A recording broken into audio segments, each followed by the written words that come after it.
Parce qu'à un moment, nous nous sommes dit que la CPI s'est servie des Congolais comme des cobayes. Cobayes. On a arrêté Martin Moudjolo, Katanga et bien d'autres, en fait, pour faire vivre la CPI. Mais tous les grands criminels qui pillent nos ressources, qui tuent nos populations, vont librement à leurs occupations. Bien au contraire, ils sont accueillis en roi dans certains pays occidentaux. Et ça, nous l'accepterons.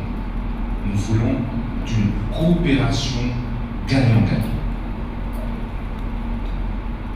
Nous voudrions que la CPI nous rende la monnaie de notre pièce. Nous avons été le dernier pays signataire du statut de Rome ayant permis l'entrée en vigueur de ce statut. C'est grâce à la RDC que la Cour pénale internationale, en fait, a lancé ses activités à travers le monde. Et en retour, c'est ce que nous observons.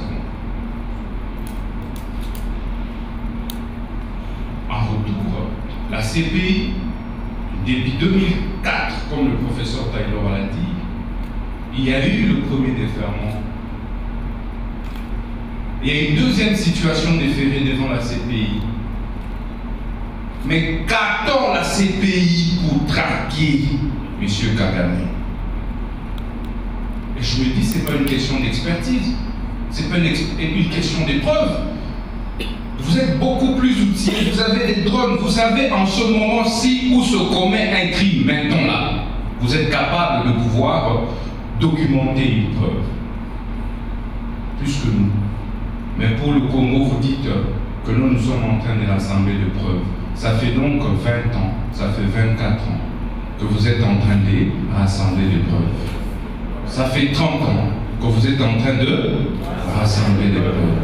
À quand la poursuite de M. Paul Kagame? Des intérêts. Donc si nous n'avons pas d'intérêt, si nous ne nous retrouvons pas dans les actions de la CPI, si nous considérons que la CPI est plutôt là pour caresser au sens du poil nos agresseurs, nos tueurs, nos pilleurs, eh bien, moi, ma proposition sera de nous retirer du statut de Rome et de nous assumer en tant que peuple.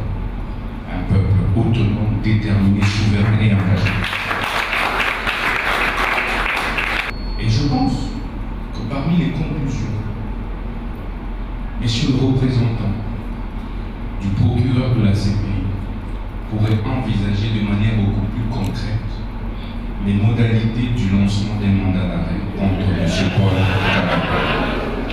Cela dit, je déclare ouvert les travaux de ces journées de réflexion et d'échange, entre autres sur les poursuites, les modalités de poursuite de tous les criminels de guerre et tous les agresseurs de la République démocratique.